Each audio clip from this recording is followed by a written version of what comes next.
Hello everyone, स्वागत है आपका यूपीएससी हिंदी में। हम लोग देख रहे हैं 108 दिन की सीरीज़, जिसमें अब तक हम लोग कवर कर चुके हैं। काफ़ी सारे टॉपिक्स जो हैं वो ऑलरेडी आपके कवर हो चुके हैं। आज का जो टॉपिक हम लोग स्टार्ट करेंगे ये एंशिएंट हिस्ट्री का सेकंड चैप्टर है।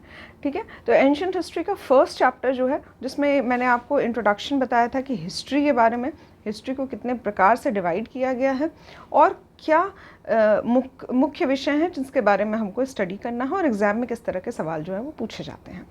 आज का टॉपिक हम लोग स्टार्ट करेंगे सैंधव सभ्यता या फिर संस्कृति।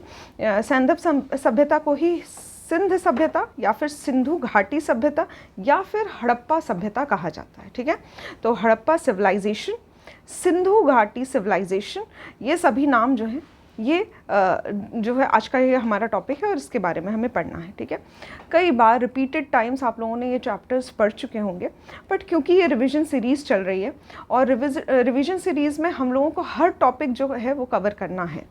ऐसा नहीं है कि ये टॉपिक आपको पता है तो ये हम लोग कवर नहीं करेंगे। हाँ, ये होता है कि वेटेज जो होता है वो उस तरह से हम लोग उतना ज़्यादा इंपॉर्टेंस नहीं देते हैं अगर आप लोगों के व्यूज़ नहीं आते हैं तो जैसे कि मैंने देखा कि फ़र्स्ट लेक्चर जो आया था हिस्ट्री का, वो इतना ज़्यादा उसमें व्यूज़ नहीं गए हैं या फिर आप लोगों ने उसमें ज़्यादा इंटरेक्शन नहीं किया है उस पर्टिकुलर लेक्चर से।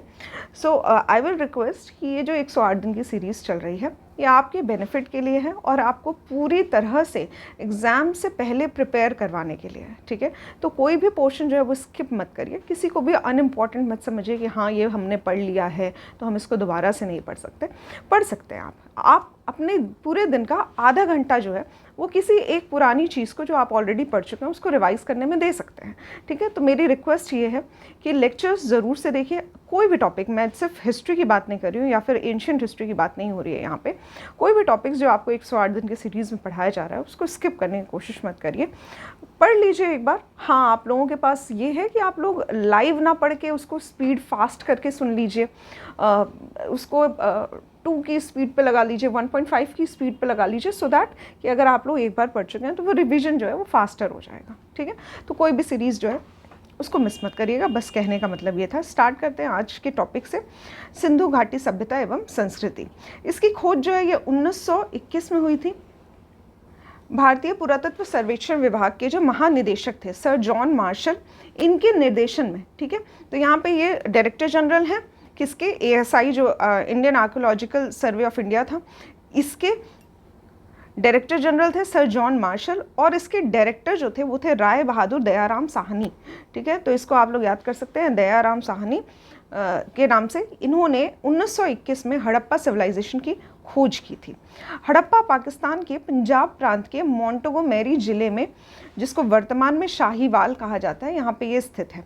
ठीक है, तो यहाँ पे 2 डिफरेंट सभ्यताएं हैं। हड़प्पा जो है, हड़प्पा एक पर्टिकुलर जगह है जो कि पंजाब प्रांत में, पाकिस्तान के पंजाब प्रांत में स्थित है। इस ज़िले का नाम है मोंटगोमेरी, जिसको वर्तमान में शाहीवाल कहा जाता है। और इसी के साथ इसी सभ्यता से जुड़ा हुआ एक और नाम है काफ़ी इंपॉर्टेंट, मोहनजोदड़ो। ये सिंध के लड़काना ज़िले में स्थित है। ठीक है, ये सिंध के लड़काना ज़िले में स्थित है, तो ये ज़िले का नाम आप लोग याद करिए। इसके साथ ही इनके पास से नदियाँ कुछ बहती हैं, कुछ इंपॉर्टेंट नदी जो है जो इस पर्टिकुलर ज़िले के पास से ही बहती है और इस पर्टिकुलर सिविलाइजेशन के लिए एक प्रमुख नदी का स्रोत हुआ करता था, ये भी आपको पता होना चाहिए। ठीक है, इसके बाद आता है पिगट महोदय। ठीक है, मिस्टर पिगॉट नाम से कहा जाता है इनको। इन्होंने हड़प्पा और मोहनजोदड़ो दोनों ही सभ्यताओं को एक विस्तृत साम्राज्य की जुड़वा राजधानियां कहा था। ठीक है, काफ़ी सिमिलर हुआ करती थी ये, एक तरह से ट्विन कैपिटल के नाम से इसको आप लोग देख सकते हैं। जैसे कि हैदराबाद और सिकंदराबाद के लिए कहा जाता है कि ये एक तरह से एक ही जैसे शहर हैं दोनों बने हुए। इसी तरह से पिगॉट महोदय ने कहा था कि हड़प्पा और मोहनजोदड़ो जो है ये दोनों भी एक विस्तृत साम्राज्य की जुड़वा राजधानियाँ हैं।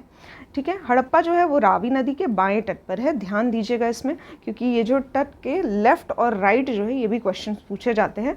तो रावी नदी के बाएं तट पर कौन सा स्थित है, हड़प्पा स्थित है, और मोहनजोदड़ो जो है ये सिंधु नदी के दाहिने तट पे है।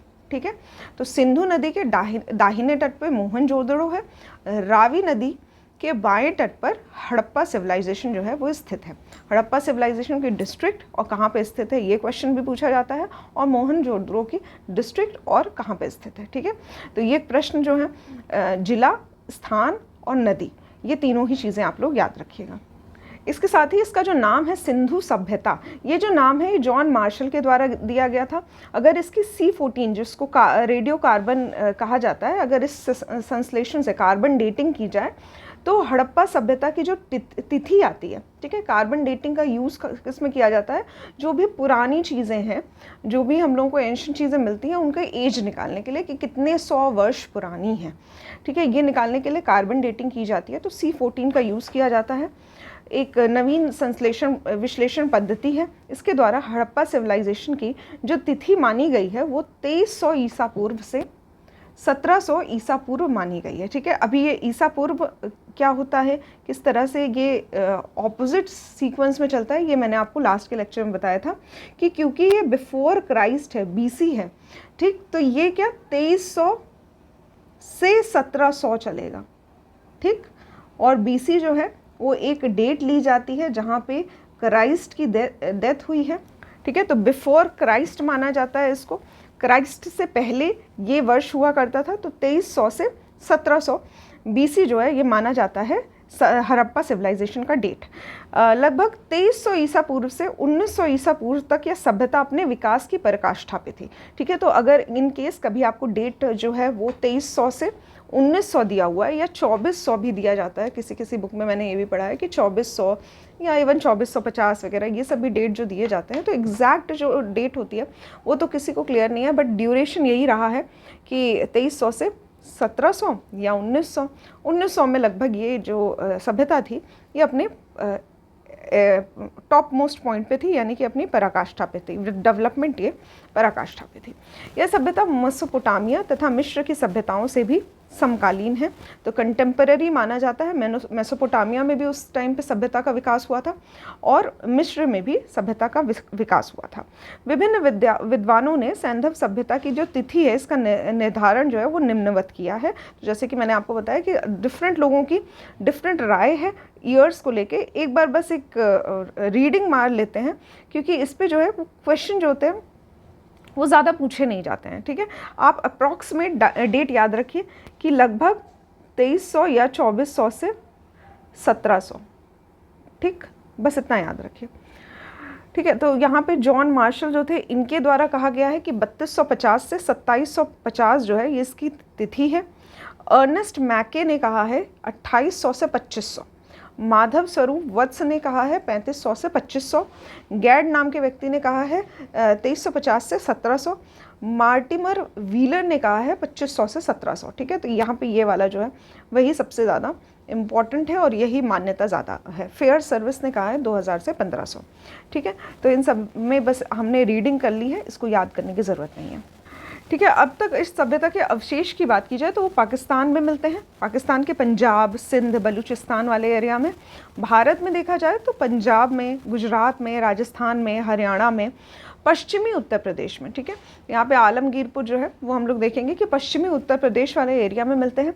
जम्मू एंड कश्मीर में भी मिलते हैं। इसके साथ ही पश्चिमी महाराष्ट्र में भी कुछ हिस्से पाए जाते हैं, ठीक है। तो अगर हम लोग इसका शेप की बात करें तो इसका शेप जो है वो माना जाता है कुछ त्रिभुजाकार, मतलब ट्रायंगल के शेप का लगभग माना जाता है, ठीक है। अभी हम लोग देखते हैं किस तरह से, ठीक। तो जो इसका आकार है ये त्रिभुजाकार माना जाता है और साथ में वर्तमान की अगर बात की जाए तो 13 लाख वर्ग किलोमीटर के क्षेत्रफल में ये विस्तृत है, ठीक है। तो यहाँ पे 13 लाख स्क्वायर किलोमीटर जो है उसका एरिया है जहाँ पे ये विस्तृत है। इस सभ्यता का जो सर्वाधिक विकास है वो माना जाता है कुछ इस तरह से कि यहाँ पे अगर हम लोग नॉर्थ, साउथ, ईस्ट और वेस्ट की बात करते हैं तो यहाँ पे जो आता है, यहाँ पे आता है सुतका गेंडोर, जो कि गुजरात मतलब बलूचिस्तान वाले एरिया में है। यहाँ पे पश्चिमी एरिया में है सुतका गेंडोर, ये बलूचिस्तान पाकिस्तान वाले एरिया में है। इसके बाद अगर नॉर्थ की बात की जाए तो यहाँ पे सबसे उत्तरी जो स्थान है, पूरा स्थल है, ये है मांडा, जम्मू एंड कश्मीर में। तो मांडा, जम्मू एंड कश्मीर, ये भी आप याद रखिए, काफ़ी इंपॉर्टेंट है। दक्षिणी की बात की जाए तो दायमाबाद है जो कि महाराष्ट्र में स्थित है, ठीक। तो यहाँ पे महाराष्ट्र का एरिया आता है MH।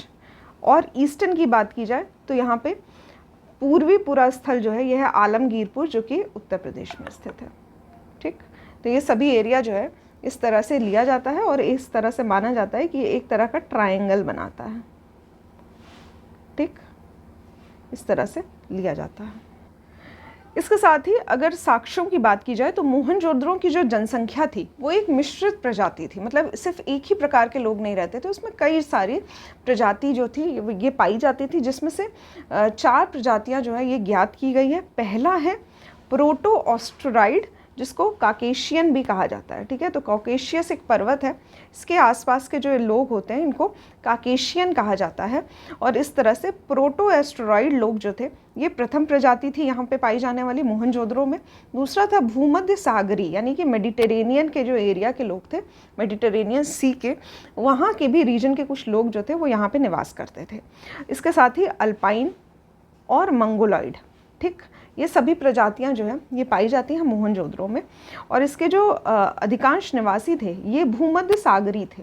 ठीक है, तो मेडिटेरेनियन सी से यानी कि मिडिल एशिया के आसपास के जो लोग थे वही यहाँ के मूल निवासी हुआ करते थे, अधिकांश निवासी हुआ करते थे। इसीलिए यहाँ पे अगर माना जाता है कि जो बेसिक ओरिजिन है वो कहाँ का है, ये कई विद्वानों के द्वारा जो सभ्यताएं थीं उनके लिए अलग अलग ओरिजिन जो है ये बताए जाते हैं। जैसे कि डॉक्टर लक्ष्मण स्वरूप के द्वारा कहा जाता है कि सिंधु सभ्यता के जो निर्माता थे ये आर्य लोग थे। ठीक है, तो आर्यन लोगों ने ही सिंधु घाटी सभ्यता का विकास किया था या फिर उसको बनाया था। ये डॉक्टर लक्ष्मण स्वरूप के द्वारा कहा जाता है। ये इंपॉर्टेंट है, ये टेबल ज़रूर से याद रखिएगा क्योंकि ये डायरेक्ट क्वेश्चन पूछे जाते हैं। इसके साथ ही सुमेरियन कहा था इसको गॉर्डन चाइल्ड और मार्टिमर व्हीलर के द्वारा। ठीक है, तो ये चाइल्ड और व्हीलर के द्वारा सुमेरियन कहा गया था। ठीक, सुमेरियन कहा गया था, ये भी आप लोग याद कर सकते हैं। इसके साथ ही राखलदास बनर्जी ने इसको कहा था कि ये द्रविड़ लोग थे। ठीक, द्रविड़ लोग थे, ऐसा राखलदास बनर्जी का मानना था। कुछ और भी मान्यताएं हैं, जैसे कुछ लोगों का कहना है कि ये लोग आर्कटिक से आए थे।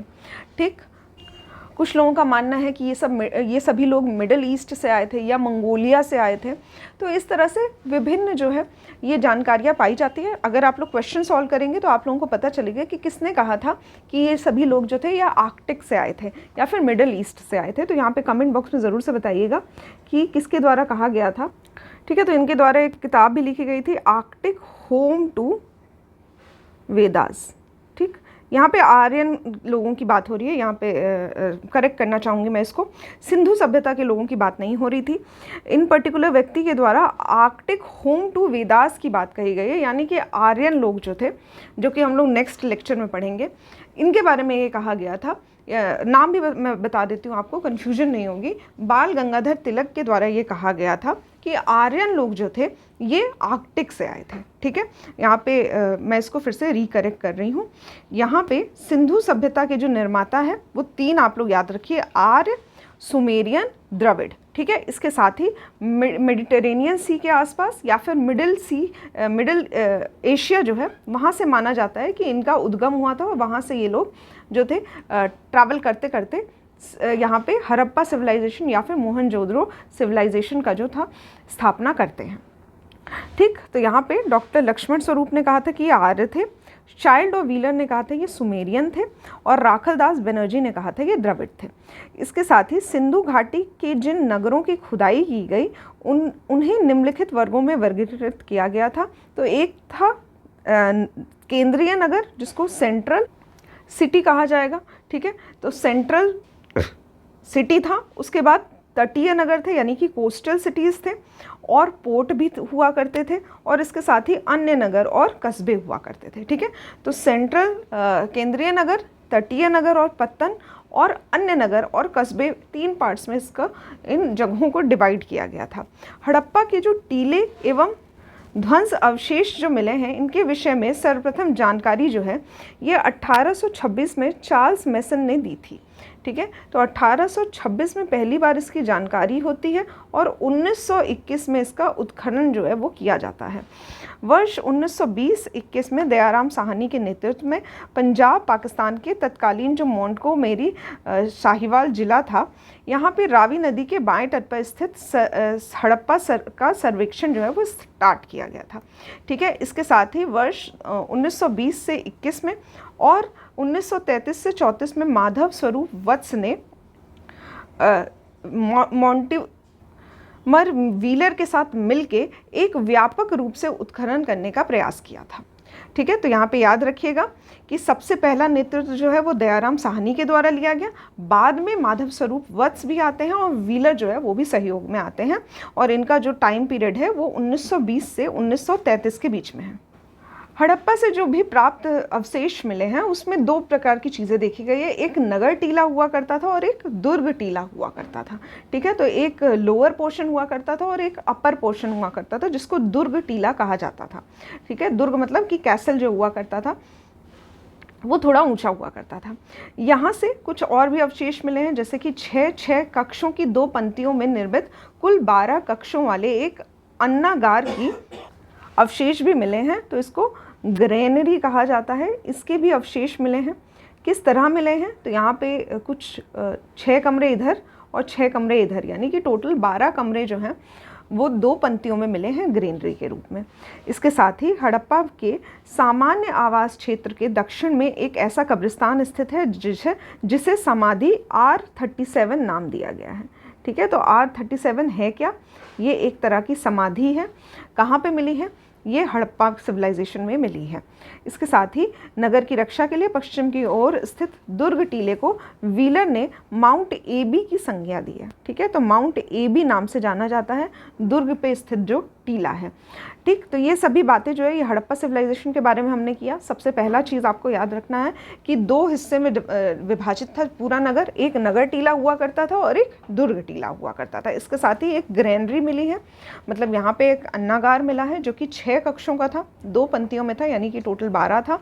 एक कब्रिस्तान मिला है जिसमें समाधि थी, R37 की समाधि मिली है। उसके साथ ही एक माउंट एबी नाम से जो दुर्ग पे टीला स्थित है, ये व्हीलर ने नाम दिया था माउंट एबी की। इसके साथ ही कुछ इसके अतिरिक्त कुछ और भी अवशेष मिले हैं, जैसे कि एक बर्तन पे बना हुआ मछुआरे का चित्र है, शंख पर बना हुआ बैल है, स्त्री के गर्भ से निकला हुआ पौधा, वेरी इंपॉर्टेंट है कि माना जाता है कि यहाँ पे मदर नेचर की भी जो पूजा है वो की जाती थी। ठीक है। तो यहाँ पे स्त्री के गर्भ से निकला हुआ पौधा, पीतल का बना हुआ इक्का, ईंटों के वृत्ताकार चबूतरे, इसके साथ ही गेहूं और जौ के दाने के अवशेष भी प्रमुख हैं यहाँ पे। ठीक है। तो गेहूं और जौ के दाने भी मिले हैं। कहाँ से मिले हैं? यहाँ पे सभी हड़प्पा सिविलाइजेशन से मिले हैं। इसके साथ ही सिंधी भाषा में अगर मोहनजोदड़ो की बात की जाए तो इसका जो शाब्दिक अर्थ है वो है मृतकों का टीला। सिंध प्रांत के लड़काना जिले में सिंधु नदी के दाहिने तट पर। ठीक है। तो ये सभी बातें अभी मोहनजोदड़ो के लिए स्टार्ट हो रही है। इसका शाब्दिक अर्थ मैंने आपको बताया कि इसका मतलब जो होता है वो होता है मृतकों का टीला, और ये कहाँ पे स्थित है? लड़काना जिले में स्थित है, सिंध प्रांत के और सिंधु नदी के दाहिने तट पर स्थित है। इसकी जो खोज है वो सर्वप्रथम 1922 में राखलदास बनर्जी के द्वारा की गई थी। ठीक है। इसके साथ ही यहाँ पे एक वृहद स्नानागार भी मिला है, यानी कि ग्रेट बाथ। ठीक है। तो वृहद स्नानागार की कुछ मेजरमेंट भी दिया हुआ है, ये भी हम लोग देख सकते हैं। तो इसकी जो लंबाई है उत्तर से दक्षिण की ओर 55 मीटर है और चौड़ाई पूर्व से पश्चिम की ओर 33 मीटर है। ठीक है। तो 55 और 33 याद रखिएगा। उत्तर से दक्षिण 55 है और यहाँ पे पूर्व से पश्चिम जो है ये 33 है। ठीक। इसके साथ ही इसके मध्य में एक स्नान कुंड है। ठीक। एक स्नान कुंड है, इसकी भी लंबाई चौड़ाई और गहराई याद रखिएगा। लंबाई जो है वो 11.8 मीटर है, चौड़ाई जो है वो 7.01 है। ठीक है। 7 मीटर याद रखिए, और ये लगभग 11.8 मीटर याद रखिए। और गहराई की बात की जाए तो लगभग 2.5 मीटर के लगभग जो है इसकी गहराई है। ठीक है, इस पे भी प्रश्न पूछे जाते हैं लंबाई, चौड़ाई और गहराई से रिलेटेड, इसलिए इसको भी याद रखना है। कहाँ मिला है ये? मोहनजोदड़ो में। ठीक है, इसके साथ ही यहाँ पे धर्मानुष्ठान संबंधित स्नान के लिए इसको यूज़ किया जाता था, इस विशाल स्नानागार को। मार्शल ने इसे तत्कालीन विश्व का एक आश्चर्यजनक निर्माण भी बताया है। सिंधु घाटी सभ्यता के अभिलेख युक्त मोहरें सर्वाधिक मोहनजोदड़ो से ही मिली हैं। तो जो मैक्सिमम सील अगर माना जाता है कहाँ से प्राप्त हुई है, तो मैक्सिमम अमाउंट ऑफ सील यानी कि मोहर जो है ये मोहनजोदड़ो से ही मिली है। मोहनजोदड़ो में एक अन्य इमारत विशाल अन्नागार है। ठीक है, इसको ग्रेट ग्रैनरी कहा जाता है, इसको ग्रेनरी। ठीक है, इसकी लंबाई और चौड़ाई भी दिया हुआ है, जैसे कि लंबाई है इसकी लगभग 45.7 मीटर लंबा है और 22.8 मीटर जो है ये चौड़ा है। बृहद स्नानागार के उत्तर पूर्व में एक विशाल भवन के भी अवशेष मिले हैं। ठीक है, तो जैसे कि यहाँ पे देखा जाए तो एक ग्रेट बात है, उसके साथ ही कुछ एक तरह से चेंजिंग रूम कह सकते हैं कि जो भी लोग स्नान कर रहे हैं वो वहाँ पे जाके चेंज भी कर सकते हैं। तो एक विशाल भवन के अवशेष भी मिले हैं, भवन जैसा बना हुआ है। ठीक है, इसका जो डायमेंशन है इसको याद करने की ज़रूरत नहीं है। संभवतः ये पुरोहितावास था, जहाँ पे पुरोहित लोग जो है वो विद्यालय स्थित मतलब उन लोगों का विद्यालय स्थित था या फिर उनका घर रहा होगा, ऐसा मान्यता है। इसके साथ ही मोहनजोदड़ो की जो प्रमुख विशेषताएं हैं वो इसकी सड़कें हैं। मुख्य सड़क की जो चौड़ाई थी वो लगभग 9.1 मीटर थी। तो देख सकते हैं आप, लगभग 9 मीटर चौड़ाई जो है वो सड़कों की हुआ करती थी और ये प्रमुख सड़क थी जिसे राजपथ नाम से कहा गया है। इसके साथ ही यहाँ पे सीधी दिशा के एक दूसरे से समकोण को काटते हुए नगर के अनेक खंड बनाए गए हैं, यानी कि एक सड़क जो है वो कुछ इस तरह से और उसके बाद इसको दूसरी सड़क जो है वो उसको सीधा काट रही है। ठीक है, तो इस तरह से एक तरह से टाउन प्लानिंग जो है ये वर्ड हम लोग यूज़ कर सकते हैं, क्योंकि बहुत अच्छी तरह से सड़कों का निर्माण किया गया है, काफ़ी मेजरमेंट के साथ किया गया है और एक सड़क से दूसरी सड़क का अगर टर्न हो रहा है तो वो पूरा राइट एंगल ट्राइंगल की तरह हो रहा है, यानी कि 90 डिग्री पे हो रहा है। इसके साथ ही मोहनजोदड़ो के जो पश्चिमी भाग था, जो दुर्ग टीले हुआ करते थे, इसको स्तूप टीला नाम से भी जाना जाता है, क्योंकि जो कुषाण शासक थे उन्होंने इस पर एक स्तूप का निर्माण भी करवाया है। मोहनजोदड़ो से प्राप्त अन्य अवशेष जो हैं वो कुछ इस प्रकार से हैं, जैसे कि कांसे से बनी नर्तकी, यहाँ पे गलत स्पेलिंग लिखी हुई है। ठीक है, इसको नर्तकी पढ़िएगा, यानी कि ब्रॉन्ज डांसर जो थी एक आइडॉल पाई गई है यहाँ पे।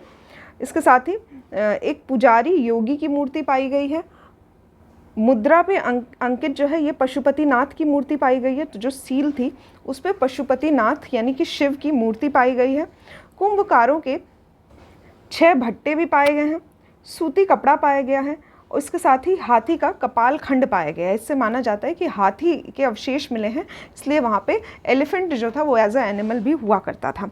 गले हुए तांबे के ढेर मिले हैं। सीपी से बनी हुई पटरी मिली है।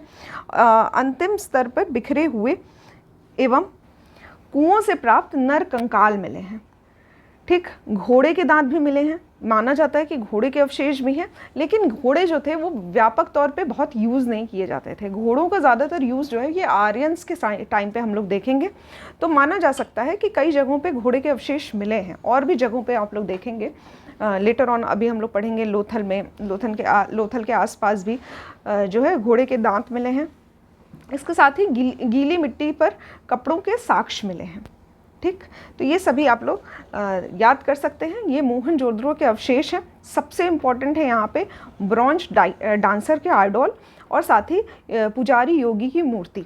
यहाँ पे पुजारी योगी की जो मूर्ति मिली है उससे हम लोग देख सकते हैं कि जो फैब्रिक जिस तरह का बना हुआ है उस पर, तो काफ़ी डिज़ाइन बने हुए हैं उस फैब्रिक पे। तो जो भी मूर्तियाँ मिलती हैं वो बेसिकली क्या होती हैं कि उससे हमें परिचय मिलता है कि उस टाइम के लोग कैसे हुआ करते थे, उनका पहनावा जो था वो किस प्रकार का हुआ करता था, किस तरह से वहाँ पे कल्चर हुआ करता था। ये सभी हम लोगों को पता चलता है जो भी अवशेष मिलते हैं। ठीक है, तो ये सभी चीज़ें भी आप लोग याद कर सकते हैं। देख सकते हैं आप लोग ये जो नोट्स है प्रॉपर, ये हिंदी इंग्लिश दोनों ही भाषाओं में मिल सकता है आपको, ठीक है। तो नोट्स जो है वो आपको टेलीग्राम चैनल पर प्रोवाइड कर दिया जाएगा जब भी ये लेक्चर सीरीज़ ख़त्म होगी, ठीक है। ध्यान दीजिएगा, लेक्चर सीरीज़ ख़त्म हो जाएगी उसके बाद ही आपको नोट्स प्रोवाइड किया जाएगा। ऐसा मैं अप्रॉक्सीमेटली आपको बता सकती हूँ कि 10 से 11 दिन के अंदर आपकी एंशियंट हिस्ट्री जो टॉपिक है ये ख़त्म कर दिया जाएगा, ठीक है। इससे संबंधित जो भी प्रश्न हैं वो आप लोग घटना चक्र से सॉल्व कर सकते हैं और प्रीवियस ईयर क्वेश्चंस भी आप लोग सॉल्व कर सकते हैं। चनहुद्रो स्थित है, कहाँ पे स्थित है? मोहनजोदड़ो के दक्षिण पूर्वी एरिया में स्थित है और इसका जो खोज है ये 1931 में एनजी मजूमदार के द्वारा किया गया था। 1931 में एनजी मजूमदार के द्वारा किया गया था और इसका जो उत्खनन है ये मैके के द्वारा किया गया था 1935 और 36 में, ठीक है। ये जो डेटा मैंने आपको दिया है ये दोनों ही डेटा इंपॉर्टेंट है, इसको याद रखिएगा। 1931 में मजूमदार चनहुद्रो से रिलेटेड हैं, इन्होंने सर्वप्रथम इसकी खोज की थी और 1935 में उत्खनन जो है ये मैके के द्वारा किया गया था। इसके साथ ही यहाँ पर सैंधव संस्कृति के अतिरिक्त प्राक हड़प्पा संस्कृति के भी अवशेष मिले हैं। यहाँ पे जो प्राक हड़प्पा संस्कृति है इसको झूकर या फिर झांगर संस्कृति नाम से जाना जाता है, ठीक है। तो यहाँ पे डायरेक्ट क्वेश्चन पूछा जाएगा कि झांगर संस्कृति जो है ये कहाँ से संबंधित है? तो चनहुद्रो से संबंधित। इसके साथ ही ऐसा माना जाता है कि चनहुद्रो जो था ये औद्योगिकी केंद्र था, इंडस्ट्रियल एरिया माना जाता है। यहाँ पे मणिकारी, मोहर बनाना, भार माप के बटखरे अन्य जो हैं काम हुआ करते थे और यहाँ से अवशेष भी कुछ इसी प्रकार के प्राप्त हुए। इसके साथ ही मैके के द्वारा पाया गया कि यहाँ पे मनका बनाने का एक कारखाना भी स्थित था। इसके साथ ही यहाँ से भट्टी का भी अवशेष जो है ये प्राप्त हुआ है। कुछ और अवशेष हैं जैसे कि अलंकृत हाथी, खिलौना, कुत्ते के द्वारा बिल्ली का पीछा करता हुआ एक पदचिन्ह भी मिला है। कुछ खास इंपॉर्टेंट नहीं है, जो आपको याद रखना है वो यहाँ पे जिस तरह के कारखाने मिले हैं, भट्टी मिली है।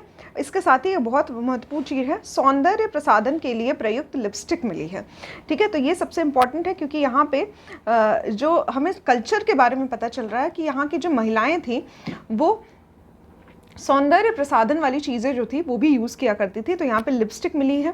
कुछ और जो अन्य कारखाने हैं जैसे बीड फैक्ट्री मिली है, मनका बनाने का कारखाना, ये सभी चीज़ें आप लोग याद कर सकते हैं, खिलौने भी याद कर सकते हैं। ये एकमात्र पूरा स्थल है जहाँ से वर्गाकार ईंटें मिली हैं, ठीक। तो वर्गाकार ईंटें, स्क्वायर शेप की ईंटें मिली हैं। इसके साथ ही यहाँ पे कोई भी दुर्ग का अवशेष नहीं मिला है। काफ़ी इंपॉर्टेंट है, इसको भी याद कर लीजिए कि चनहुद्रो में दुर्ग के अवशेष नहीं मिले हैं। माना जाता है कि ये इंडस्ट्रियल एरिया ही हुआ करता था। इसके साथ ही अगर गुजरात के अहमदाबाद ज़िले में भोगवा नदी के तट पर स्थित लोथल जो है इसकी खोज की गई थी। ये जो खोज है ये सर्वप्रथम डॉक्टर SR राव के द्वारा की गई थी, ठीक है। तो यहाँ पे डॉक्टर SR राव का नाम याद रखिए, लोथल का नाम याद रखिए और इसके साथ ही ये किस नदी के तट पर है, यानी कि भोगवा नदी के तट पर है। किस ज़िले में है? अहमदाबाद ज़िले में है और गुजरात में है। ये सभी आप लोग याद कर सकते हैं लोथल के बारे में। ये कोस्टल एरिया माना जाता है, सागर के तट पर स्थित था यह स्थल और यहाँ से व्यापार हुआ करता था। पश्चिमी एशिया के प्रमुख बंदरगाह के रूप में इसको माना जाता है। इसके साथ ही यहाँ पे नगर योजना देखी जाए या फिर कुछ और भौतिक वस्तुएं देखी जाए तो इसके आधार पर माना जा सकता है कि लोथल जो था ये एक मिनी हड़प्पा यानी कि लघु हड़प्पा या फिर लघु मोहनजोदड़ो के नाम से भी जाना जा सकता है।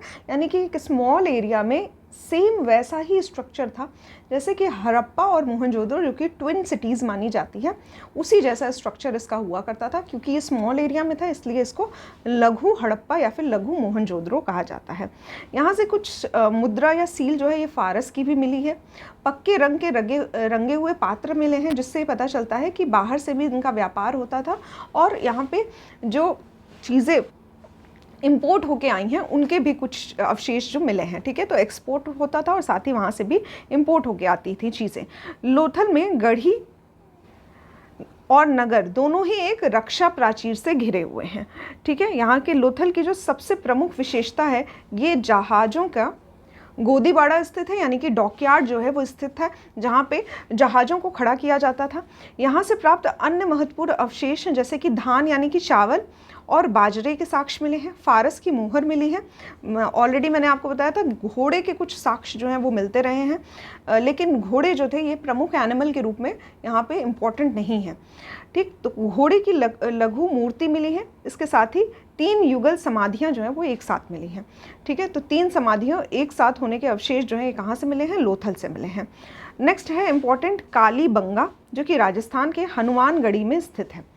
ठीक, इसकी जो खोज है ये अमलानंद घोष के द्वारा की गई थी। ठीक, ये नाम भी इम्पॉर्टेंट है, इसको भी आप लोग याद कर सकते हैं। देन लेटर ऑन 1967 में बीबी लाल एवं वी के थापर ने इसका उत्खनन जो है ये प्रारंभ किया था। ठीक है, तो इम्पॉर्टेंट नाम है बीबी लाल।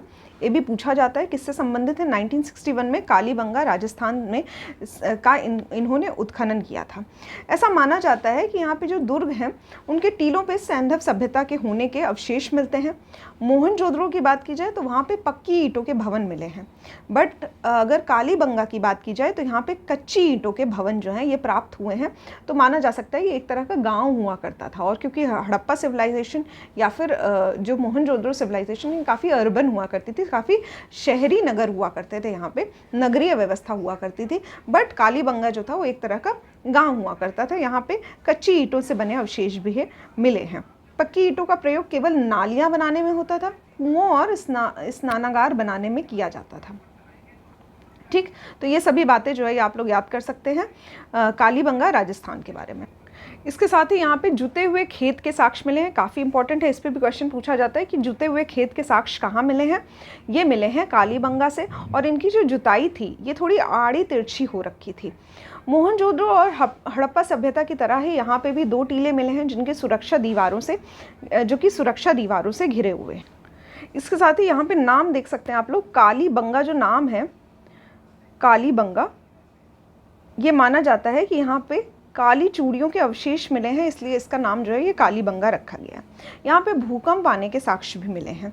इसके साथ ही यहाँ पे अग्निकुंड के साक्ष्य मिले हैं। ठीक है, तो एक चबूतरे पे बने हुए अग्निकुंड हैं, कुआं है, तथा पक्की ईंटों का बना हुआ एक आयताकार गर्त भी मिला है जिसमें पशुओं की हड्डियां प्राप्त हुई है। तो माना जाता है यहाँ पे पशुओं की बलि भी दी जाती थी। ठीक, तो 7 अग्निकुंड मिले हैं, और या वेदिकाओं की एक पंक्ति भी बनी हुई मिली है। यहाँ पे यहाँ से सेलखड़ी और मिट्टी की मुहरें मिली हैं, साथ ही पॉटरी भी मिली है। तो कालीबंगा के बारे में जो भी जानकारी थी वो मैंने आपको ऑलरेडी बता दी है। ठीक है, कालीबंगा का जो उत्खनन है किसके द्वारा किया गया है, कौन से ईयर में किया गया है, वेरी इंपॉर्टेंट है। किस जिले किस राज्य में स्थित है, ये बहुत इंपॉर्टेंट है, और साथ ही कौन से इंपॉर्टेंट अवशेष मिले हैं। नेक्स्ट इंपॉर्टेंट हमारा एरिया है, यह है धोलावीरा, जो कि गुजरात के कच्छ के रन में स्थित है।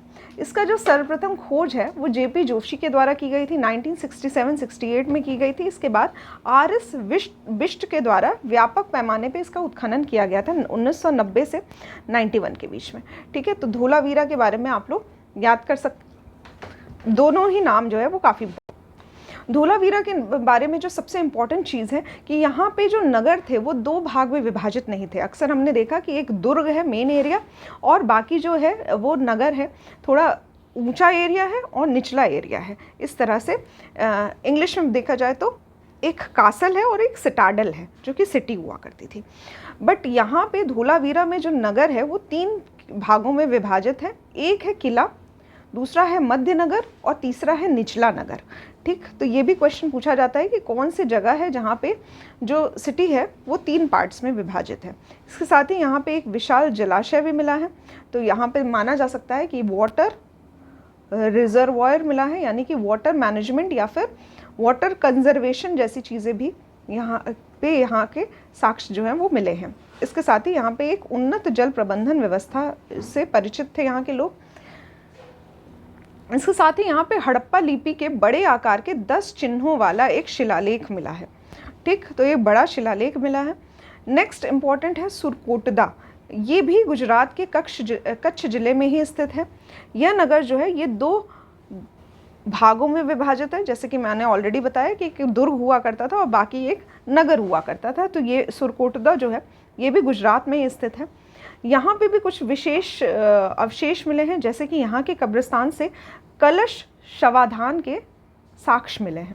ठीक, कलश शवाधान, इसको इंग्लिश में अर्न बरियल कहा जाता है, अर्न बरियल। ठीक है, यहाँ से घोड़े की कुछ हड्डियों के भी अवशेष मिले हैं, इंपॉर्टेंट है, सुरकोटदा से घोड़े के हड्डियों के अवशेष मिले हैं। नेक्स्ट इंपॉर्टेंट है हमारा दायमाबाद, जो कि महाराष्ट्र के अहमदनगर जिले में स्थित है। यहाँ पे जिला राज्य दोनों ही याद रखें और साथ में किस नदी के कौन से बाएं या फिर राइट या फिर लेफ्ट तट पे है ये भी आपको पता होना चाहिए। तो यहाँ पे अहमदनगर जिले के प्रवरा नदी, इंपॉर्टेंट है, प्रवरा नदी के बाएं किनारे पे स्थित है दायमाबाद, जो कि महाराष्ट्र में है। ठीक है, तो ऐसा माना जाता है कि ये सबसे दक्षिणी स्थल है सैंधव सभ्यता का। यहाँ पे रथ चलाते हुए मनुष्य मिले हैं, मतलब आकृति मिली है, रथ चलाते हुए मनुष्यों की आकृति, साथ ही सांड और गैंडे की आकृति मिली है। तो यहाँ पे इस तरह के जानवर भी देख सकते हैं आप लोग कि एक बुल या फिर राइनो भी था, उस वक्त पे स्थित हुआ करते थे। यहाँ से कुछ पोट्री मिली है, इसके साथ ही सैंधव लिपि के मुहर, तरकशी मिली है, प्याले आदि के साक्ष्य भी मिले हैं। ठीक है, तो इम्पॉर्टेंट जो है वो मैंने आपको बताया कि दायमाबाद में रथ चलाते हुए मनुष्य की आकृति मिलना काफ़ी इंपॉर्टेंट है। कौन सी नदी पे स्थित है? प्रवरा नदी पे स्थित है। कौन से किनारे पे है? बाएं किनारे पे स्थित है। नेक्स्ट इंपॉर्टेंट है राखीगढ़ी, जो कि हरियाणा के हिसार जिले में घग्गर नदी के किनारे पे स्थित है। ठीक है, तो हरियाणा, हिसार, घग्गर नदी। इसकी खोज 1969 में सूरज भान के द्वारा की गई है। ठीक है, तो ईयर याद रखिएगा, 1969 सूरज भान के द्वारा की गई है। और कई शोधों से ये पता चला है कि ये सबसे बड़ा सैंधव स्थल है। ठीक, तो यहाँ पे सबसे बड़ी जो सिविलाइजेशन की साइट मानी जाती है वो है राखीगढ़ी, हरियाणा में स्थित है। इसके साथ ही नेक्स्ट इम्पॉर्टेंट है रोपड़, जो कि पंजाब में है, सतलज नदी के बाएं तट पर स्थित है। इसको रूपनगर के नाम से भी जाना जाता है। ठीक है, इसका आधुनिक नाम जो है वो है रूपनगर। रोपड़ पंजाब में स्थित है। इसका जो खोज है वो 1950 में बीबी लाल के द्वारा की गई थी। इसके बाद यज्ञदत्त शर्मा का नाम भी इनकी खुदाई से संबंधित है, जो कि 1953-55 के आसपास इन्होंने खुदाई का काम जो है शुरू किया था। यहाँ से कुछ इम्पॉर्टेंट अवशेष मिले हैं, जैसे कि बोटरी मिली है, सेलखड़ी की मुहर मिली है, कुल्हाड़ी मिली है। यहाँ से मनुष्य के साथ पालतू कुत्तों के दफनाने जाने के साक्ष्य भी मिले हैं। ठीक, तो मनुष्य के साथ पालतू कुत्ते दफनाने जाने के साक्ष्य जो हैं वो रोपड़ से मिलते हैं। नेक्स्ट इंपॉर्टेंट है रंगपुर, जो कि गुजरात के सौराष्ट्र क्षेत्र में स्थित है। यहाँ से प्राक हड़प्पा, हड़प्पा और उत्तर हड़प्पा कालीन सभ्यता का साक्ष्य मिलता है। तो तीनों ही साक्ष्य मिलता है, यानी कि Harappa civilization, pre Harappa civilization और पोस्ट हड़प्पा सिविलाइजेशन, ये तीनों ही साक्ष्य कहाँ से मिलते हैं? रंगपुर, गुजरात से मिलते हैं, जो कि सौराष्ट्र क्षेत्र में स्थित है। इसके साथ ही यहाँ पे खेती जो है वो चावल, बाजरा और ज्वार की खेती हुआ करती थी, यहाँ के अवशेषों के द्वारा पता चलता है। नेक्स्ट हम लोग टेबल के माध्यम से पढ़ेंगे कि सैंधव सभ्यता के प्रमुख स्थल कौन से हैं और उनसे संबंधित जो नदी है वो कौन सी है। तो हड़प्पा से संबंधित नदी जो है ये रावी है। अभी ये क्वेश्चन जो है, ये टेबल जो है ये काफ़ी इंपॉर्टेंट है, क्योंकि इस पे क्या है, match the following type questions भी बनाए जाते हैं, ऑब्जेक्टिव टाइप क्वेश्चंस भी बनाए जाते हैं। अगर आप लोग प्रीवियस ईयर क्वेश्चंस करेंगे तो वहाँ पे आप लोगों को पता चलेगा कि ये टेबल जो है वो कितनी इंपॉर्टेंट है। नेक्स्ट है मोहनजोदड़ो, जो कि सिंधु नदी के किनारे है। कालीबंगा घग्गर नदी के किनारे है। लोथल जो है वो भोगवा नदी के किनारे है। रोपड़ सतलज नदी के किनारे है। मांडा चेनाब नदी के किनारे है, जम्मू एंड कश्मीर में। दायमाबाद जो है ये प्रवरा नदी के किनारे है। आलमगीरपुर, जो कि यूपी में स्थित है, हिंडन नदी के किनारे है। सुतका गेंडोर जो है ये पाकिस्तान में है, दाश्क नदी के किनारे है, दास्त या फिर दाश्क। भगवानपुरा जो है ये सरस्वती नदी के किनारे है। ठीक है, यहाँ पे नेक्स्ट है आलमगीरपुर, जो कि उत्तर प्रदेश के मेरठ जिले में हिंडन नदी के किनारे जो है स्थित है। ठीक है, यहाँ से खुदाई में भी पॉटरी मिली है। इसके साथ ही कुछ और बर्तन मिले हैं जो कि त्रिभुज हैं। साथ ही कुछ चित्रकारी मिली है जिसमें मोर, गिलहरी आदि के चित्र बने हुए हैं। एक और एरिया है हुलास, जो कि उत्तर प्रदेश के सहारनपुर जिले में स्थित है। ठीक, यहाँ से मिट्टी के मनके, चूड़ियाँ, खिलौने आदि मिले हैं। ठीक है, इसके साथ ही सैंधव लिपि युक्त एक ठप्पा का भी साक्ष्य मिलता है, यानी कि एक मोहर या फिर सील का साक्ष्य भी मिलता है। नेक्स्ट इम्पॉर्टेंट है सुक्ता गेंडोर। ठीक, ये स्थल जो है बलूचिस्तान में यानी कि प्रेजेंट डे पाकिस्तान में स्थित है और दाश्क नदी के किनारे स्थित है। इसकी जो खोज है ये 1927 में आर.एल. स्टीन के द्वारा की गई थी। इसका जो दुर्ग है ये एक प्राकृतिक चट्टान के ऊपर स्थित है, ठीक, और यहाँ से कुछ पोट्री मिली है। इसके साथ ही ताम्र की निमृत एक बाणाग्र मिला है, ठीक है। इसके साथ ही ब्लेड मिले हैं, ब्लेड के टुकड़े, और कुछ मिट्टी की चूड़ियों के अवशेष मिले हैं, ठीक है। यहाँ से भी आप लोग याद कर सकते हैं कहाँ पे स्थित है, कौन सी नदी के किनारे है, किसके द्वारा इसकी खोज की गई थी। ये सबसे इम्पॉर्टेंट लाइन होती है। इसके बाद एक खास इम्पॉर्टेंट नहीं है, फिर भी बता दे रही हूँ यहाँ पे मैं आपको। एक जगह है सोतका कोह, ठीक। तो ये सोतका कोह जो स्थान है ये सुक्ता गंडोर के पास में ही स्थित है, इसलिए इसको भी माना जा सकता है इसी का एक्सटेंशन है, ठीक है। 1962 में इसकी खोज जो है ये डेल्स के द्वारा की गई थी। कुछ भी खास इंपॉर्टेंट नहीं है, इसको आप लोग स्किप कर सकते हैं, ठीक है। यहाँ से एक नगर योजना सुनियोजित की गई थी, मतलब यहाँ पे देखा जाए तो यहाँ पे जो भी नगर का डेवलपमेंट हुआ था वो काफ़ी मैनेजमेंट के साथ हुआ था। और यहाँ से कच्ची ईंटों के निर्माण की भी साक्ष्य मिलते हैं। यहाँ के नालियों के निर्माण जो थे वो ये पक्की ईंटों का प्रयोग किया गया था। इसके साथ ही ये काफ़ी समृद्ध उद्योग हुआ करता था, यहाँ का सीप उद्योग, ठीक है। यहाँ से हज़ारों की संख्या में सीप से बनी हुई चूड़ियों के टुकड़े मिले हैं। नेक्स्ट इम्पॉर्टेंट है बनावली, जो कि हरियाणा में स्थित है, हरियाणा के फतेहाबाद में स्थित है, जिसको हिसार का भाग माना जाता है। इसकी खोज 1974 से 77 के बीच में आर.एस. बिष्ट के द्वारा की गई थी, ठीक है। काफ़ी इंपॉर्टेंट है, बनावली की खोज जो है ये आर.एस. बिष्ट के द्वारा की गई थी 1974 में। यहाँ से भी संस्कृति के तीनों चरण मिलते हैं, यानी कि अगर हम लोग बात करें तो प्री हड़प्पा सिविलाइजेशन, फिर हड़प्पा सिविलाइजेशन और इसके साथ ही पोस्ट हड़प्पा सिविलाइजेशन, तीनों ही साक्ष्य यहाँ पे मिलते हैं। यहाँ की जो सड़कें हैं ये नगर को तारांकित भागों में विभाजित करती हैं, तो ये भी एक इम्पॉर्टेंट क्वेश्चन है। स्टार शेप्ड की यहाँ की सड़कें जो है ये बनाई गई है। यहाँ से मोहर मिली है, बटखरे मिले हैं, लाजवर्द मिला है, इम्पॉर्टेंट है, लाजवर्द मिला है, कार्नेलियन के मनके मिले हैं। इसके साथ ही हल की आकृति के खिलौने मिले हैं यहाँ पे, ठीक। और इसको लाजवर्द या फिर लार्जावर्द स्टोन वर्क कहा जाता है, जिसका जो व्यापार है वो विदेशों में भी किया जाता था। इसके साथ ही भगवानपुरा है नेक्स्ट, हरियाणा के कुरुक्षेत्र जिले में स्थित है, सरस्वती नदी के दक्षिणी किनारे पे स्थित है, ठीक। तो भगवानपुरा हरियाणा, कुरुक्षेत्र जिले में और सरस्वती नदी के किनारे, ठीक। इसका जो उत्खनन है वो जे.पी. जोशी के द्वारा किया गया था। यहाँ के प्रमुख अवशेषों में सफ़ेद, काले और आसमानी रंग के कांच की चूड़ियाँ, तांबे की चूड़ियाँ, कांच की मिट्टी के चित्रित मनके मिले हैं। तो ये भी आप लोग याद कर सकते हैं, भगवानपुरा हरियाणा, जो कि सरस्वती नदी के दक्षिणी किनारे पे स्थित है। इसके बाद नेक्स्ट आता है मांडा, जो कि जम्मू एंड कश्मीर में चेनाब नदी के दक्षिणी किनारे पे स्थित है, ठीक। तो मांडा जम्मू एंड कश्मीर, चेनाब नदी के दक्षिणी किनारे पे। मांडा का उत्खनन जो है ये 1982 में जे.पी. जोशी के द्वारा किया गया था। इसके साथ ही यहाँ से भी कुछ वही सब जो अभी तक मिलते आए हैं अवशेष, उन्हीं जैसे अवशेष मिले हैं, जैसे कि हड्डी के नुकीले बाण मिले हैं, यहाँ पे ब्लेड मिला है, कांच से निर्मित कुछ पिन मिले हैं और कुछ मोहर मिली है, ठीक है। मिट्टी के बर्तन भी मिले हैं। नेक्स्ट इम्पॉर्टेंट है उत्तर प्रदेश के बागपत जिले में बारोट तहसील के सनौली, ठीक। ये सनौली नामक जो हड़प्पनपुरा स्थल है, यहाँ पे माना जाता है कि 125 मानव शवाधान मिले हैं। इसके साथ ही इनकी जो दिशा है बहुत महत्वपूर्ण है, उत्तर से दक्षिण की ओर, ठीक है। तो ये बहुत क्रमबद्ध तरीके से 125 मानव शवाधान मिले हैं, जिनका जो दिशा है ये उत्तर से दक्षिण के ओर है और सनौली नामक स्थान पे मिले हैं, जो कि उत्तर प्रदेश में स्थित है।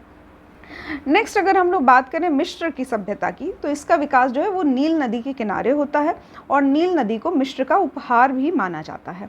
इसके साथ ही अगर माना जाता है कि अगर ये नदी ना होती तो ये रेगिस्तान बन चुका होता। सुमेरिया सभ्यता के लोग जो थे ये प्राचीन विश्व के प्रथम लिपि आविष्कारक हैं, तो ये भी माना जाता है। सुमेरिया सभ्यता के बारे में ये बातें कही जाती है, ठीक है। कुछ और बातें जानते हैं हम लोग हड़प्पा सभ्यता के बारे में। सैंधव सभ्यता के बारे में कि यहाँ पे बहुत सारी नारी की मूर्तियाँ मिली हैं, और क्योंकि यहाँ पे नारी की पूजा की जाती थी, हमने देखा कि एक मदर गॉडेस की भी पूजा की जा रही है, तो यहाँ पे नेचर की पूजा की जाती थी, इसलिए यहाँ पे मात्र सत्तात्मक जो थी यहाँ पे सभ्यता हुआ करती थी। इसके साथ ही सैंधव लोग जो थे वो शाकाहारी तथा मांसाहारी दोनों प्रकार का भोजन किया करते थे। इनके जो वस्त्र थे वो ऊनी और सूती दोनों ही प्रकार के हुआ करते थे, ठीक। और इसके साथ ही ये काफ़ी सारे आभूषण भी पहनते थे, और जितने भी मूर्तियाँ मिली हैं वो काफ़ी आभूषण पहनी हुई मूर्तियाँ मिली हैं। तो इससे माना जा सकता है कि मेल और फीमेल यानी कि दोनों ही प्रकार के आभूषण जो थे वो प्रचलित थे। नौसारों से स्त्रियों के मांग में सिंदूर के भी प्रमाण मिलते हैं, ठीक है। तो यहाँ पे देख सकते हैं आप लोग, ये बहुत छोटी सी बात हो गई, यहाँ पे ये सारी चीज़ें जो है ये आप लोग देख सकते हैं, क्योंकि आभूषण मिल रहे हैं, इसके साथ ही कुछ श्रृंगार के आइटम मिल रहे हैं, तो ये सभी चीज़ें जो है ये कहाँ वहाँ पे काफ़ी प्रचलित है। अब एग्जैक्टली तो आपसे ये नहीं पूछा जाएगा कि सिंदूर के प्रमाण मिले हैं कि नहीं, बट अगर आप लोग मेंस आंसर राइटिंग कर रहे हैं तो उसमें आप लोग ये एक एडिशनल डेटा भी दे सकते हैं। तो बेसिकली माना जाता है कि सिंदूर जो है वो हिंदू धर्म का प्रतीक है, सुहाग का प्रतीक माना जाता है। तो यहाँ पे इस तरह की चीज़ें भी देखने को मिली है हड़प्पा सिविलाइजेशन में।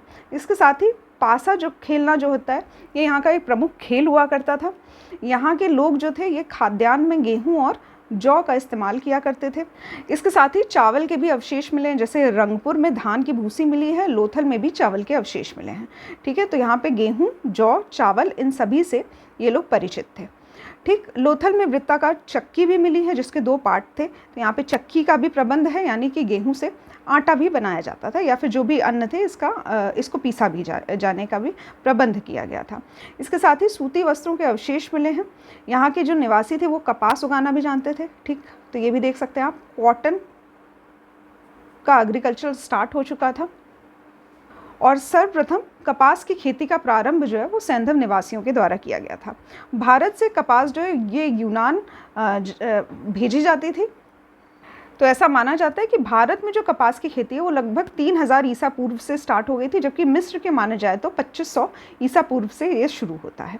नेक्स्ट हमारा एक टेबल है जिसके माध्यम से हम लोग देखेंगे कौन सा कच्चा माल जो है वो कहाँ से प्राप्त किया जाता था, ठीक है। प्रमुख धातु और उनके प्राप्ति स्थल के बारे में हम लोग देखेंगे।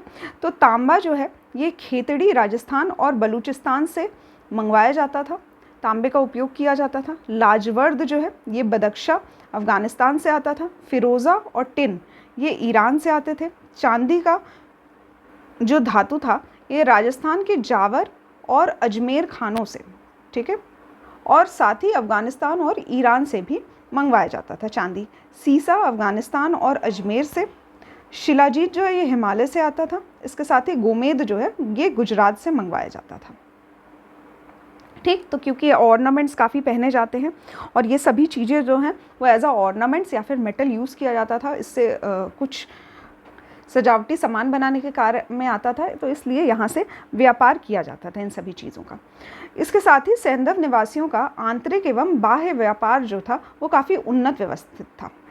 माना जाता है कि यहाँ पे सिक्कों का प्रचलन नहीं था, ठीक है। तो सिक्कों से व्यापार नहीं किया जाता था, यहाँ पे बार्टर सिस्टम चलता था। बार्टर सिस्टम का अर्थ ये है कि कोई सामान के बदले दूसरा सामान दिया जाएगा, ठीक है। तो सामानों का यानी वस्तुओं का जो ट्रांसफ़र है वो किया जाता था। लोथल और मोहनजोदड़ो से हाथी के दांत के बने तराजू के पल्ले मिले हैं। इसके साथ ही कुछ बाट भी मिले हैं जिसके अलग अलग शेप के बाट मिले हैं। इसके साथ ही मेहुला, ठीक है। तो मेलुहा की पहचान जो है ये सिंध क्षेत्र से की जाती है, ठीक। तो यहाँ पे ये इम्पोर्टेंट, इस पे बेस्ड एक किताब भी लिखी गई है मेलुहा नाम से, तो ये भी आप लोग देख सकते हैं। इसके साथ ही दिलमुन, इस नाम की जो पहचान है ये फारस की खाड़ी के बहरीन से की जाती है। नेक्स्ट अगर हम लोग देखें सिंधु सभ्यता की जो मोहरें थी वो जिसमें सर्वाधिक जो है अंकन जो है वो बैलों का हुआ करता था, ठीक है। तो यहाँ पे बैल जो है ये सर्वाधिक रूप से पाए जाने वाले एनिमल थे। इसके साथ ही पशुपति शिव का जो प्रमाण है मोहनजोदड़ो से प्राप्त एक मोहर से मिलता है जिसमें योगी की आकृति बनाई गई है और इसके बाईं ओर बाघ और हाथी हैं। इसके साथ ही दूसरे ओर गैंडा और भैंसे का चित्र जो है वो अंकित है। 2 हिरन भी बने हुए हैं, ठीक है, ठीक है। तो बेसिकली ये इन्फॉर्मेशन देने का मतलब ये है कि ये सभी जानवर जो थे ये उस टाइम पे हुआ करते थे। बाघ, हाथी और अन्य जानवर, तो जो भी नाम लिखे गए हैं ये काफ़ी इंपॉर्टेंट है क्योंकि इस पे डायरेक्ट क्वेश्चन पूछे जाते हैं। ठीक है, एक और बात मैं आपको बता देती हूँ, शेर का कहीं वर्णन नहीं है, इसके साथ ही गाय का भी वर्णन नहीं मिलता है। ठीक, तो यहाँ पे जब हम लोग आर्यन काल का वैदिक काल की बात करेंगे, आर्यन के बारे में बात करेंगे, तो वहाँ पे देखा जाएगा कि गाय जो है वो बहुत एक प्रमुख जानवर की तरह यूज़ होती है, बट यहाँ पे गाय का वर्णन नहीं मिलता है, शेर का भी वर्णन नहीं मिलता है। इस पर भी डायरेक्ट क्वेश्चन पूछे जाते हैं, इसलिए यहाँ पे मैंने आपको सभी जानवरों के नाम भी बता दिए। नेक्स्ट हम लोग यहाँ पे टेबल के फॉर्म में देखेंगे कि किस तरह से सैंधव सभ्यता का विनाश होता है, कुछ कारण बताए गए हैं और इतिहासकारों द्वारा कुछ बातें कही गई है कि किस कारण से इस सभ्यता का विनाश जो होता है वो होता है। जैसे कि बाढ़ की बात कही गई है कि बाढ़ आने की वजह से ये सभ्यता जो है ये समाप्त हो जाती है, ऐसा मार्शल मैके और SR राव का कहना है। ठीक, तो इस पे भी क्वेश्चन पूछे जाते हैं, इसलिए ये टेबल काफ़ी इंपॉर्टेंट है, इसको ज़रूर से याद करिएगा।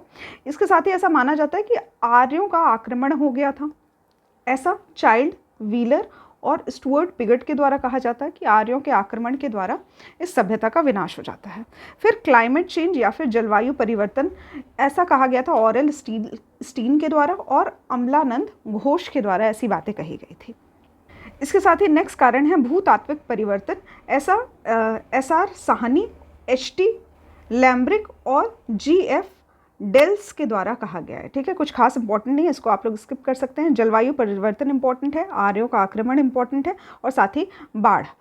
नेक्स्ट है महामारी, ऐसा कैनेडी का कहना है। ठीक है, तो ये सभी कारण जो है ये आप लोग देख सकते हैं, काफ़ी इंपॉर्टेंट पोर्शन है ये इसका। एक्चुअली इम्पॉर्टेंट तो इन्फॉर्मेशन तो काफ़ी सारी दी गई है इस PDF में, बट जो भी इम्पॉर्टेंट था वो मैंने इसमें शॉर्ट में बताने की कोशिश की है। बाकी ये जो सभी डिटेल्स मैंने आपको दी है ये आप लोग रट नहीं सकते हैं। PDF के फॉर्म में अगर रटने को दिया जाए तो हमेशा रट के नहीं काम हो सकता है, वो कुछ दिन तक के लिए दिमाग में रहता है, बट लेटर ऑन आप लोग भूल जाएंगे। तो मेन जो आप लोगों का तरीका होना चाहिए पढ़ने का वो यही है कि घटना चक्र से क्वेश्चन सॉल्व करिए, नोट्स के फॉर्म में जो भी आपको डेटा दिया जा रहा है कोशिश करिए इसको रिवाइज करते हुए चलिए। ठीक है, तो आज के लेक्चर ऑलरेडी थोड़ा सा इंक्रीज़ हो गया है, मतलब यूजुअली मैं चाहती हूँ कि आपका 30 से 40 मिनट्स में इंक्लूड हो जाए रिवीजन पोर्शन। नेक्स्ट के लेक्चर में हम लोग स्टार्ट करेंगे वैदिक काल से। ठीक है, यहाँ पे मैं लास्ट में कुछ क्वेश्चन पूछूंगी आपसे जिसका आपको आंसर कमेंट बॉक्स में करना है। ठीक है, तो सबसे पहला क्वेश्चन है कि लोथल जो है इसकी खोज किसके द्वारा कौन से ईयर में की गई थी, काफ़ी इंपॉर्टेंट प्लेस है ये। दूसरा है इस पूरे सिविलाइजेशन की सबसे बड़ी साइट कौन सी है। ठीक है, तो बिगेस्ट साइट नाम से आपको बताना है, सबसे बड़ी साइट जो है, लार्जेस्ट साइट जो है कौन सी है। ठीक, तीसरा क्वेश्चन है कि इंडस वैली सिविलाइजेशन में कौन सा ऐसा स्थान पाया गया है जहाँ पे जो नगर है वो 2 भाग में विभाजित है। ठीक है, तो यूजुअली 3, ठीक है, इसको मैं रिकरेक्ट करूँगी, कौन सा ऐसा पार्ट है जो कि 3 हिस्सों में विभाजित है। ठीक है, 3 पार्ट्स में विभाजित है। यूजुअली 2 पार्ट्स में विभाजित होता था, एक दुर्ग का स्थान हुआ करता था और एक नगर हुआ करता था, बट यहाँ पे इस पर्टिकुलर साइट में 3 पार्ट्स में विभाजित, ये आपको कमेंट बॉक्स में बताना है। चौथा आपको बताना है कौन सा एज अ इंडस्ट्रियल एरिया हुआ करता था, इंडस्ट्रियल एरिया। ठीक है, ये सभी क्वेश्चंस आप लोग कमेंट बॉक्स में ज़रूर से करिएगा ना। ये मेरी रिक्वेस्ट रहती है सबसे कि कमेंट बॉक्स में आप लोगों को आंसर ज़रूर करना है, क्योंकि इससे आपका रिवीजन जो होता है वो ज़्यादा स्ट्रॉन्ग होता है। साथ में अगर आपको आता भी है ये क्वेश्चन तो भी आप लोग लिख सकते हैं, और साथ में नहीं आता है तो लेक्चर रिवाइज करिए, उसके बाद आपको सभी आंसर्स जो है वो मिल जाएंगे। ठीक है, आज के लेक्चर में बस इतना ही। Thank you for watching the lecture.